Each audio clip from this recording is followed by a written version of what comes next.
La Dirección Regional de Educación de Madre de Dios viene cumpliendo con el desarrollo de la estrategia regional Mi Casa, Mi Escuela, a través de la Dirección de Gestión Pedagógica, todos los días de 4 a 6 de la tarde, programas eminentemente educativos, Mi Casa, Mi Escuela. Hoy te traemos un tip tecnológico. Google es el buscador más utilizado en la mayoría de los países del mundo. Nos ofrece muchísimas funcionalidades y herramientas que consiguen hacer nuestro día a día un poco más fácil. Si cuentas con un correo de Gmail, no te pierdas estas herramientas que te ayudarán en tu trabajo diario. Google Duo. Podemos realizar videollamadas de una manera sencilla y de alta calidad tanto con Android como con iOS. Drive. Tendrás 15 GB de almacenamiento online de Google gratis para empezar.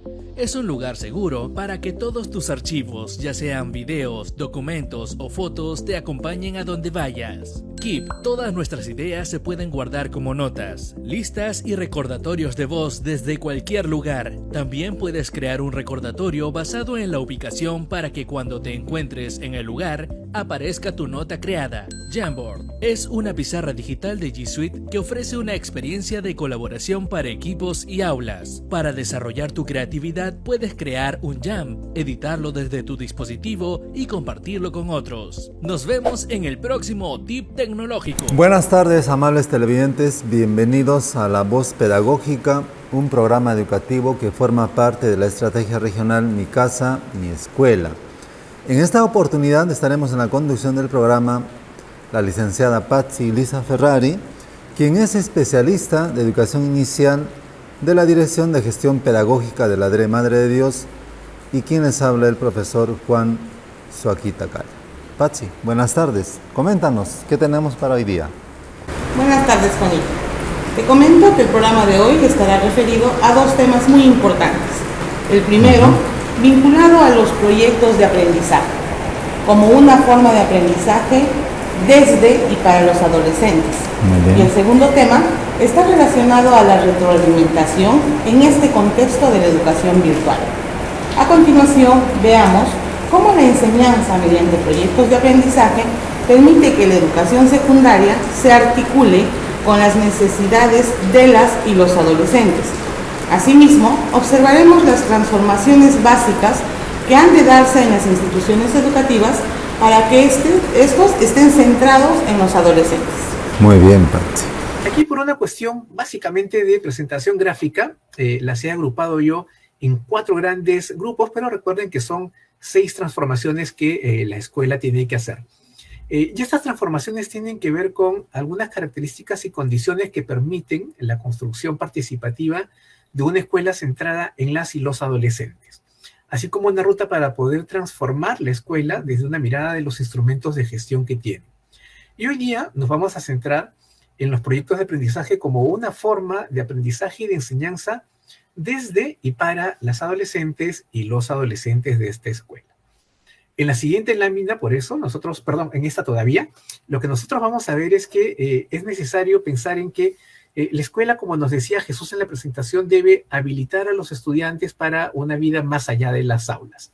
Y en este punto lo que es importante es comprender que hay una relación estrecha entre ese modelo de desarrollo integral adolescente, de secundaria como experiencia de vida, y el tipo de experiencias de aprendizaje que nosotros decidimos promover desde la escuela.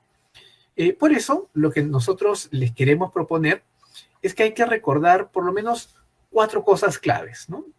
La primera es, ¿qué significa generar aprendizajes significativos en la escuela? Y aquí una buena pregunta para hacernos es, ¿qué significa que algo sea significativo? Y cómo este concepto guarda relación directa con algo que nosotros conocemos como un principio pedagógico, que es la contextualización. Y al mismo tiempo con otra cosa más importante, que es el enfoque de capacidades que nos proponen Marta Nussbaum y Amartya Sen. Esta idea de que, como es necesario aprender a lo largo de toda la vida, es también necesario ir ampliando las capacidades de las personas para que puedan tener más opciones de actuar sobre el mundo y transformarlo. Y ese es el núcleo de lo significativo en el aprendizaje. O sea, cosas que nos permiten la ampliación de nuestras oportunidades para poder actuar en estos contextos reales. Un segundo asunto clave que ustedes pueden ver aquí es el que además se requiere formas de participación que sean además prácticas institucionales democráticas.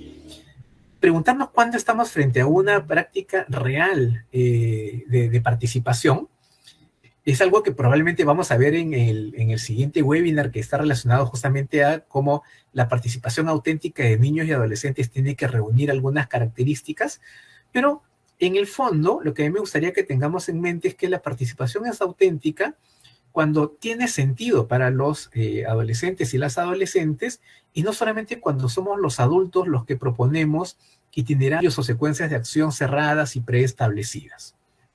Una tercera cosa sobre la que podemos pensar reúne aquí a 3 de las transformaciones que UNICEF nos propone junto con el Ministerio de Educación, y es cómo logramos que la escuela reconozca, valore e incluya las identidades y las culturas adolescentes, que además son múltiples, y también cómo es vital que entendamos que ellos perciben, piensan, saben, necesitan y sienten, y también son capaces de proponer cosas, y no solamente somos los adultos quienes tenemos que hacerlo. Y este proceso tiene que estar articulado a otras 2 cuestiones que son centrales, que ustedes pueden ver allí en letras amarillas.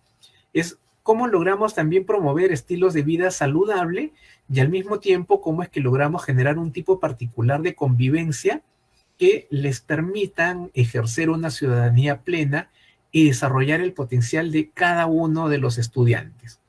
Y aquí es donde nosotros ponemos ese peso especial en el segundo principio pedagógico, que es que no solo hay que contextualizar, hay también que personalizar, o sea, tenemos que lograr que los procesos educativos le permitan a cada uno ser quien realmente es y quien puede llegar a ser.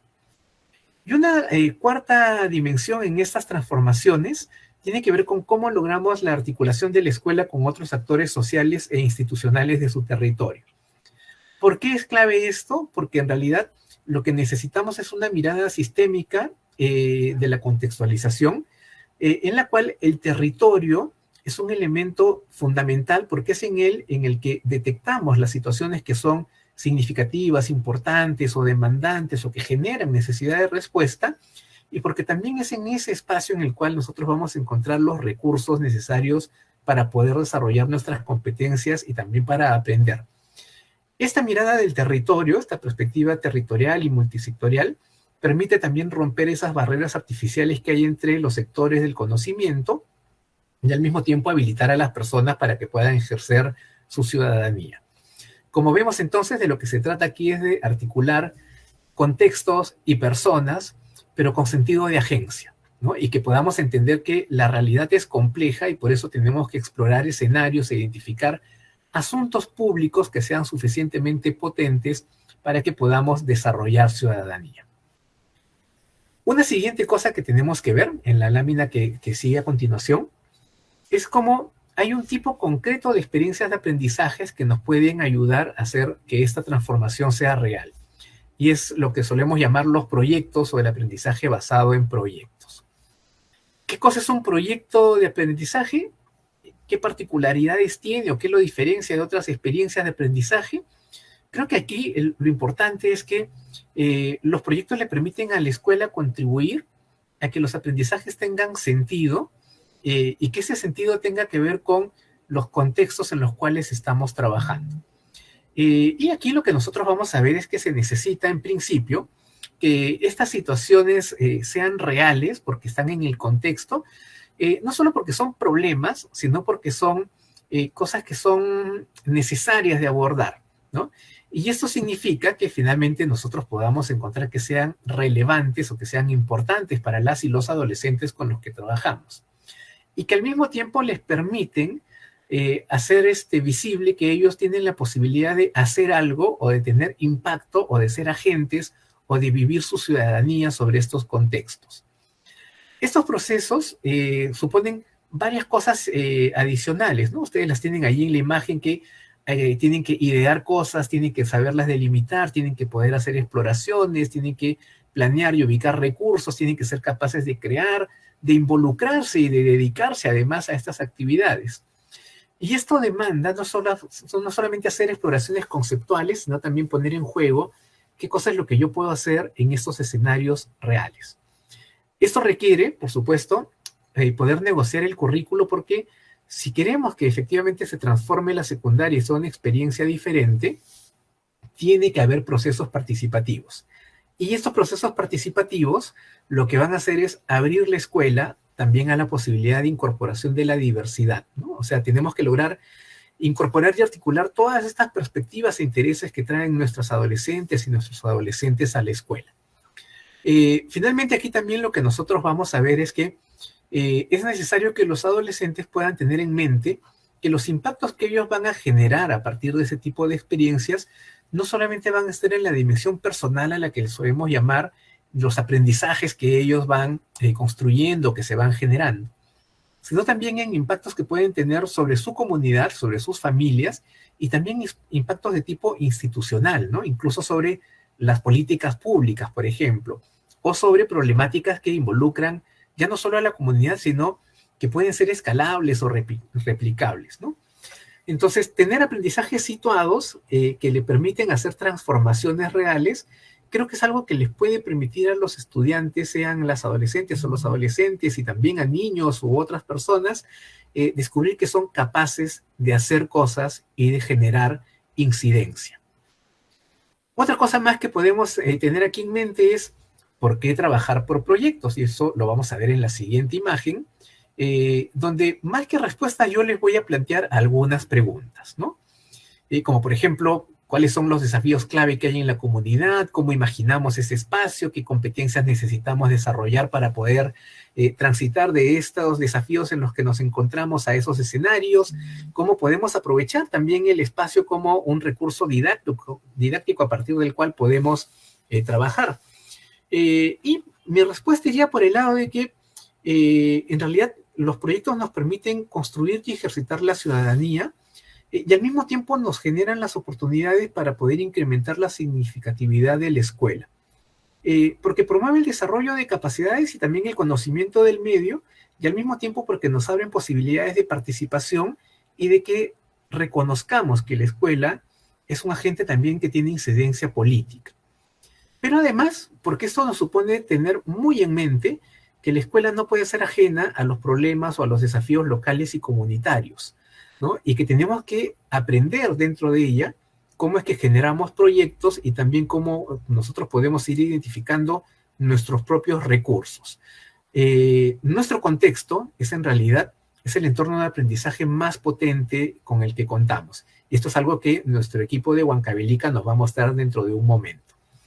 Creo que un claro ejemplo de que el entorno, nuestro contexto, es un elemento sumamente importante es, por ejemplo, cómo el contexto de crisis sanitaria ha sido un buen punto de partida para poder explorar con nuestros estudiantes cómo tenemos diferentes estrategias de afrontamiento ante situaciones estresantes, o cómo nos preparamos para salir a espacios públicos, o cómo podemos retomar la presencialidad a la escuela y generar nuestros propios planes para ir adecuando la escuela y volver a ella.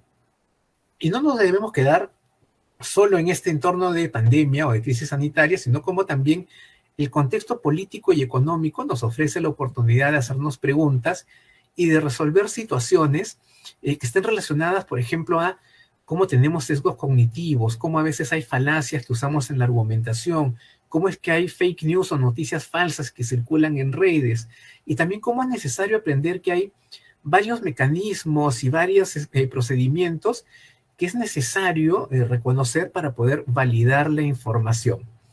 Y el mismo Bicentenario yo creo que es una oportunidad también para identificar cómo tenemos retos asociados a la discriminación lingüística, la racialización, la manera en que nuestras historias familiares contribuyen o no a construir la identidad y la ciudadanía democrática. O sea, todo en el contexto puede ser objeto de exploración con este tipo de experiencias de aprendizaje, como podemos ver.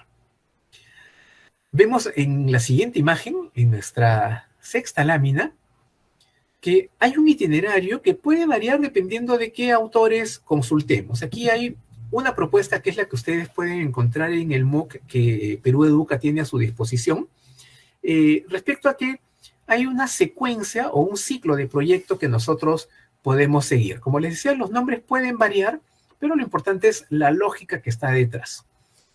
Un primer momento que les recomiendo, y ahí también el equipo de Huancavelica nos comentará cómo les fue con esta experiencia, es el que tenemos que aprender a mapear el territorio. ¿no? Y mapear el territorio significa identificar características del territorio y también percepciones de los actores, incluyendo a las adolescentes y los adolescentes. Y esto es clave porque mientras más completa y profunda sea nuestra exploración, más posibilidades tenemos de identificar asuntos que sean reales, que sean relevantes y que demanden intervención o impacto de parte de nuestros estudiantes. Estos asuntos además tienen que ser suficientemente retadores o situaciones que demanden la puesta en práctica de las competencias que tienen nuestros estudiantes. Una vez que hemos hecho este mapeo y tenemos reconocido nuestro contexto y tenemos nuestros actores y hemos identificado asuntos de interés público o situaciones que demandan intervención, hay que pasar ya a comenzar a diseñar y planificar. Y diseñar y planificar supone que nosotros podamos continuar con este proceso de involucrar a los estudiantes respecto a qué cosa hay que hacer y sobre todo identificar con ellos mismos qué necesitamos saber hacer y qué necesitamos conocer para poder actuar. Aquí es una cuestión clave, y esto tiene que ver con la propuesta que les estoy haciendo, que se basa en la idea de que hay que hacer un diseño inverso. Es necesario que podamos tener muy claro qué necesito lograr. Y no solo qué necesito lograr, sino cómo se va a hacer evidente que yo estoy en la posibilidad de hacerlo, que es lo que solemos conocer como nuestra evidencia, ¿no? O nuestra evidencia final. Y nuestra evidencia tiene que ser suficientemente compleja como para que se puedan poner en juego varias competencias articuladas y además integrar lo que se sabe, lo que se está en capacidad de hacer, saber seleccionar qué recursos son los que me van a resultar más útiles y además elegirlos de manera consciente e intencionada, así como manifestar mis argumentos y también las disposiciones o las valoraciones que yo estoy haciendo respecto a ese asunto que yo he mapeado en mi territorio con la participación de mis estudiantes. Cuando yo ya tengo este diagnóstico y este diseño y esta planificación, ponerlo en práctica va a suponer no perder de vista que aunque nosotros solemos hacer una diferencia un poco arbitraria entre que hay cosas que son cognitivas y afectivas, esto es en realidad un paquete completo, ¿no? O sea, nosotros conocemos y eso que conocemos nos permite además hacer interpretaciones y que se despierten determinados afectos en relación a lo que estamos conociendo. Entonces, hay que trabajar de manera articulada estas dos dimensiones. No solamente es trabajar conceptos, datos, hechos, sino también disposiciones que son necesarias. Y al mismo tiempo, también es necesario como parte del proceso de ejecución asegurarnos que haya diferentes tipos de actividades que estén secuenciadas y es indispensable o imprescindible el acompañamiento y la retroalimentación para verificar cómo se están poniendo en juego las competencias requeridas, qué nuevas decisiones tenemos que tomar para poder mejorar el desempeño o qué recursos son necesarios como adición o que tenemos que explorar para poder encontrar respuestas y poder atender estas problemáticas o estas demandas. De allí que la ejecución demanda evaluar, pero evaluar pensando en el aprendizaje, ¿ya? No es una evaluación pensada en la calificación, sino en cómo vamos ayudando a que se puedan seguir tomando decisiones que nos permiten resolver aquello que hemos detectado. Un último momento aquí es que tenemos también que ir pensando en cómo nosotros vamos a socializar o vamos a darle difusión a estos productos finales que hemos obtenido o también a los resultados de lo que hemos podido reflexionar a lo largo de la experiencia. Y aquí quiero poner énfasis en que es clave darnos la oportunidad para revisar en qué medida todo este ciclo del proyecto nos lleva a volver a mirar la realidad o el contexto y encontrar un nuevo punto de partida sobre el que podemos intervenir. Por eso les decía, de lo que se trata más que de saberse nombres de fases de desarrollo o momentos, es que se trata de un ciclo, es un proceso circular en el que partimos del contexto y debemos regresar sobre él para poder actuar, para poder difundir o socializar lo que hemos hecho y para poder tomar otro aspecto u otro elemento u otra problemática que puede engancharse con un nuevo proyecto. Finalmente, ya en nuestra última parte de la presentación, lo que vamos a ver es cómo se concreta esto ya en términos de diseño. Y esa es una pregunta que me suelen hacer y que con los equipos con los que he trabajado les decía, tenemos que hacerlo lo más visual y operativo posible. Yo sé que a veces queremos plantillas ya listas para llenar, pero de repente es mejor pensar en términos de lo que se suele llamar este pensamiento visual, ¿no? Y poder hacer primero un diseño donde podamos tener a la vista todo lo necesario en una matriz como esta que les estoy proponiendo. Esta matriz, como ustedes pueden ver, tiene que ver con pensar en términos de ir a los extremos del proceso, o sea, cuál es mi situación y a dónde quiero llegar y cómo se va a hacer evidente, y luego ir completando los otros pasos. Por eso ven que la numeración parece antojadiza porque dice 1, 2, 3 y luego va el 4, pero no están en el orden esperado y hay varias cosas que se hacen en simultáneo. Ojo, hay una flecha amarilla al lado derecho donde se indica que esto se hace con la participación de los estudiantes. ¿Cómo se hace este proceso? Como ven, lo que tenemos que hacer es, una vez que en el punto 1 hemos identificado nuestra problemática o situación de interés, lo que tenemos que podernos preguntar con los estudiantes es qué se necesita aprender o qué competencias hay que poner en juego. De repente ahí hay que cambiar un poco el vocabulario, parafrasear para que sea un poco más cercano a lo que ellos conocen, pero es necesario que ellos tengan conciencia sobre qué vamos a hacer, qué vamos a poner en juego y hacia dónde vamos a ir. ¿A qué nivel de complejidad queremos llegar? Y también para decidir con ellos cómo vamos a hacer visible aquello de lo que somos capaces o lo que hemos aprendido, que es la evidencia.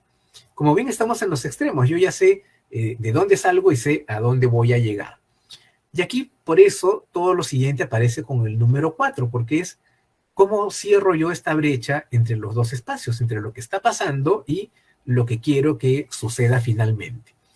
Y eso supone el que vayamos asumiendo con ellos estas responsabilidades de descubrir qué actividades tengo que hacer o qué pasos tengo que dar para poder llegar, qué recursos voy a necesitar, en qué entornos me voy a mover, con qué herramientas, en qué formatos, cómo voy a ser evaluado, cómo voy a dar cuenta de lo que estoy haciendo, cómo nos vamos a organizar, va a ser individual, va a ser en grupos, con cuánto tiempo contamos, negociar nuestros momentos en los cuales hay que tener productos entregables, tenemos que saber también con qué productos vamos a socializar o le vamos a dar la información a nuestra comunidad acerca de lo que fuimos capaces de hacer, ¿no? Y finalmente, lo que nosotros vemos es que este ejercicio completo de diseño con los estudiantes, lo que hace es ponerlos en la posibilidad de que ellos asuman responsabilidad sobre su propio aprendizaje, sobre su vida, pero también hay que reconocer que hay cosas que son comunitarias y demandan articularse con otros. Como hemos podido observar, es importante tener en cuenta que la enseñanza a través de proyectos en el nivel de educación secundaria tiene un gran valor, ya que en ella se integran algunos aspectos muy importantes, como la observación de los fenómenos naturales o sociales, la interpretación de las situaciones, la construcción del conocimiento, el desarrollo de la creatividad, el afianzamiento de las competencias comunicativas, un aspecto muy importante, y el trabajo en equipo. Asimismo, los proyectos en sí estimulan la automotivación, en la medida en que se relacionan tanto con los intereses y las vivencias de los estudiantes y posibilitan el despliegue de la creatividad y la generación de ideas y acciones. Ya lo dijimos, mediante esta metodología, los adolescentes asumen retos y realizan actividades en equipo. Veamos a continuación el siguiente material, en esta vez referido ya a la retroalimentación en los estudiantes en la educación a distancia. Mi maestra me pregunta muchas cosas, me escucha y conversa conmigo. Mis maestros siempre me envían correos para saber qué estoy haciendo bien y en qué puedo mejorar. A través de las videollamadas, mi profesor me pregunta y repregunta hasta que lo comprendamos. En nombre del Ministerio de Educación les damos la bienvenida a Docente al Día. Para los estudiantes es muy importante recibir una retroalimentación de sus tareas, proyectos, actividades u otros, de manera que comprendan cómo están progresando en sus aprendizajes. En el video de hoy los invitamos a conocer más de la retroalimentación.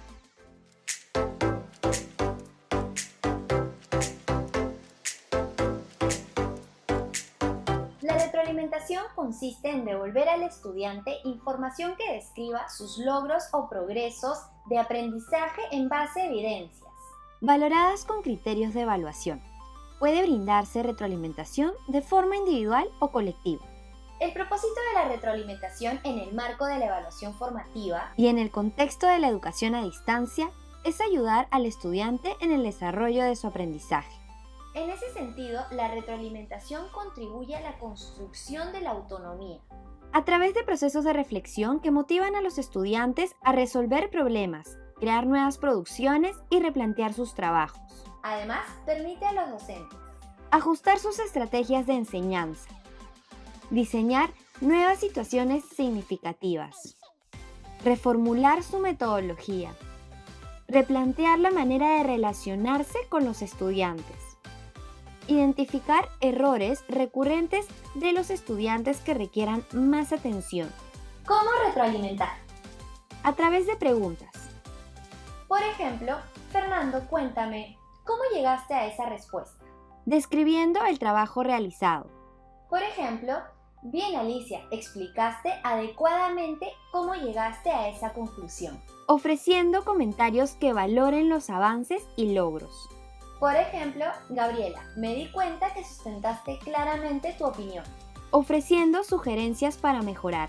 Por ejemplo, Estefano, te sugiero que tengas en cuenta la teoría del color. Ofreciendo modelos de referencia.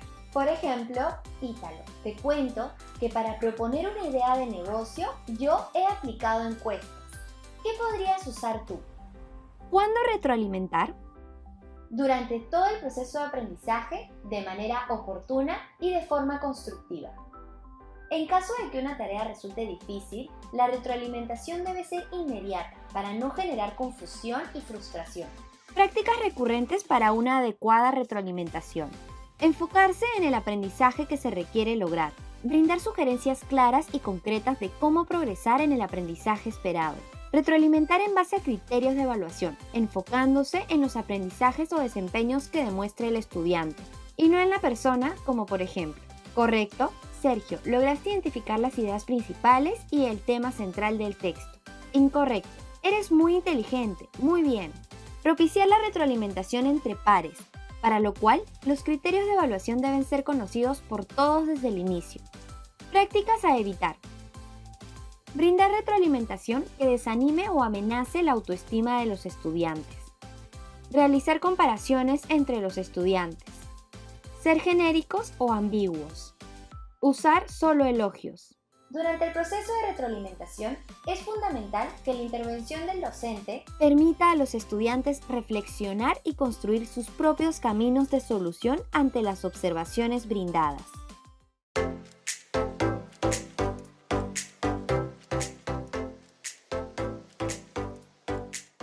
Entramos a la segunda parte de Docente al Día y en esta ocasión contamos con la participación de Erika Díaz y Elena Manucci, especialistas de la Dirección de Formación Docente en Servicio, quienes nos hablarán acerca de los beneficios de la retroalimentación en el proceso de aprendizaje de los estudiantes y cómo retroalimentar en escenarios con y sin conectividad. ¿Cómo están? Bienvenidas a Docente al Día. ¿Cuáles son los beneficios de la retroalimentación en el proceso de aprendizaje de los estudiantes? La retroalimentación ayuda al estudiante a comprender su manera de aprender, de valorar sus logros en el aprendizaje. Así es, podemos también decir que esto sucede cuando el docente acompaña y orienta al estudiante en un proceso de reflexión sobre cómo están aprendiendo y lo que logra con este aprendizaje. Y también, Erika, la retroalimentación ayuda al estudiante a autorregular su aprendizaje. En ese sentido, le brinda oportunidades para que identifiquen las dificultades que se le presentan, el desarrollo de estrategias que les permitan mejorar su aprendizaje. De acuerdo contigo, Elenita, ¿no? Además, la retroalimentación promueve la toma de conciencia del propio proceso de aprendizaje y contribuye al desarrollo de la autonomía en el estudiante. Aquí la importancia del rol del docente, porque va a depender la manera como aborde las dificultades que se puedan presentar durante la actividad para lograr que el estudiante se involucre en el desarrollo de las actividades y pueda encontrar soluciones ante la tarea presentada. ¿Y cómo retroalimentar en el contexto de la educación a distancia? Primero hay que recordar que la retroalimentación se puede dar de manera grupal o individual. Si es grupal, es conveniente hacerlo en pequeños grupos de estudiantes en torno a una tarea específica realizada por el equipo. También podemos decir que esta retroalimentación debe estar referida a la producción del equipo como a las interacciones entre los integrantes del mismo equipo, así como las contribuciones individuales que cada uno hace. Pero Erika, también es importante hacerla de forma individual, porque cada individuo aprende de distinta manera, de distinta forma. La retroalimentación debe partir del análisis de las evidencias proporcionadas por los estudiantes, a fin de establecer los rasgos que diferencian a cada uno y saber cómo tiene éxito su actuación. De acuerdo contigo, Elena. Bueno, mira, por ejemplo, en escenarios con conectividad, el docente debe comunicarse con los estudiantes y con las familias para averiguar qué actividades de la plataforma virtual ha logrado realizar y en qué actividades tiene dificultades para que pueda brindar un acompañamiento y un apoyo adecuado. Claro, no olvidemos que la retroalimentación da a conocer fortalezas, oportunidades de mejora identificadas en las evidencias de los estudiantes, a fin de contribuir con ellos y construir con ellos, mejor dicho, los próximos pasos a seguir, progresando así aún más. La retroalimentación apoya el proceso de aprendizaje, por ello. Debe ser constructiva, comunicarla oportunamente y claramente. Y muy interesante realmente este tema de retroalimentación. Y hay que mencionar que cuando el docente recoge las evidencias de aprendizaje de los estudiantes, las analiza y busca encontrar los aspectos logrados y los que hay que fortalecer todavía, ¿no? Luego elabora un comentario en el que se describe lo que el estudiante aprendió y lo que necesita todavía mejorar. Claro, ahora en el escenario sin conectividad, la comunicación tanto con los estudiantes como con sus familias puede ser limitada. En la medida de lo posible, tendremos la necesidad de buscar medios como la comunicación telefónica o como el uso de la transmisión de información comunitaria para lograr el acompañamiento en el aprendizaje del estudiante. También es importante ofrecer pautas a los estudiantes o a sus familias para que puedan organizar sus portafolios en los que van a guardar los productos que han elaborado. Es necesario también mencionar que en el caso estos productos sean no tangibles, pueden utilizar fotos o grabaciones de audios de las actividades que han realizado.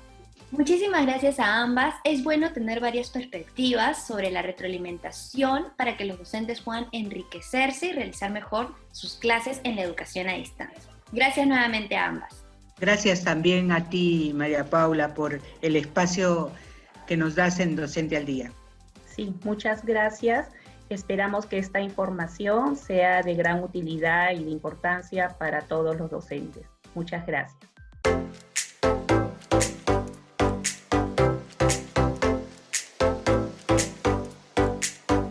En este último bloque de Docente al Día responderemos algunas preguntas o dudas frecuentes que tienen los docentes con respecto a la retroalimentación. ¿Cómo se realiza el monitoreo a los estudiantes? El docente planifica las estrategias de acompañamiento y monitoreo a las actividades de aprendizaje, con el apoyo de las familias y los estudiantes. Según acuerdos previamente establecidos, para brindar orientaciones, recoger información de cómo están desarrollando las actividades y brindar retroalimentación respecto a los logros y avances del aprendizaje de los estudiantes. Este monitoreo se da a través del medio de comunicación con el que cuenta el estudiante. Si en mi centro poblado los estudiantes no tienen computadora, pero he descargado los materiales de la plataforma web Aprendo en Casa y se los envío vía WhatsApp, ¿es posible utilizar esta aplicación como un medio de comunicación? ¿Cómo lo reporto en la ficha de seguimiento? El WhatsApp está considerado como una aplicación de mensajería válida para la comunicación. Este recurso puede ser utilizado por los docentes para establecer comunicación con los padres de familia o apoderados. A través de este medio se puede brindar orientación, seguimiento y retroalimentación a los estudiantes, previa coordinación con los padres. Es importante que registre en la ficha de seguimiento, en observaciones, que el estudiante no tiene acceso a ningún canal de la estrategia Aprendo en Casa y que está remitiendo las actividades descargadas a través de WhatsApp. Es importante que se coordine con la familia para que autorice la comunicación directa con el estudiante de ser posible. Con ello se establecen mecanismos de seguridad y control para velar por la integridad física y emocional de los estudiantes, así como la organización de las familias.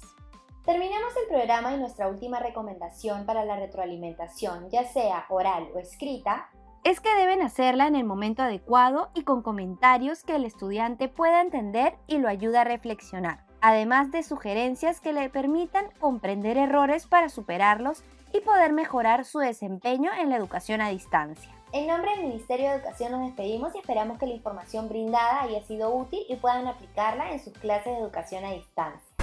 Muy bien, entonces, en este contexto de educación a distancia, la retroalimentación en el marco de la evaluación formativa es muy importante porque contribuye a modificar los procesos de pensamiento y los comportamientos de los estudiantes. Asimismo, ayuda a reducir la brecha entre el estado inicial y los objetivos de aprendizaje y/o estándares y colaborar en ese recorrido. Se constituye en un factor significativo en la motivación de los aprendizajes, ya que siempre impacta sobre la autoestima de estudiantes, docentes y directivos. Muy bien.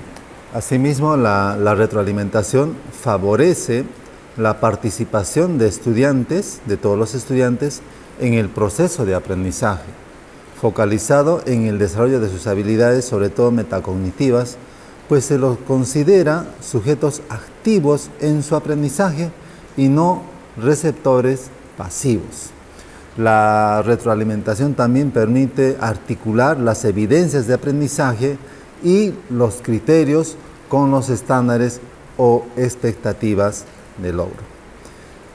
También podemos decir que la retroalimentación utiliza una variedad de evidencias para dar cuenta de los aprendizajes. Y finalmente, es importante la retroalimentación porque favorece prácticas reflexivas en los docentes para revisar y mejorar sus procesos de enseñanza. Muy bien, Juanito, entonces dos temas muy importantes que trabajamos el día de hoy. Antes de concluir el programa de hoy, aprovechamos esta oportunidad para reconocer y valorar, como siempre, la ardua labor que vienen desempeñando cada uno de nuestros colegas docentes en medio de este contexto de pandemia. Gracias por su atención y no se olviden siempre conservar prudente distancia. Será hasta una próxima oportunidad. Buenas tardes. Buenas tardes. Buenas tardes, Patsy.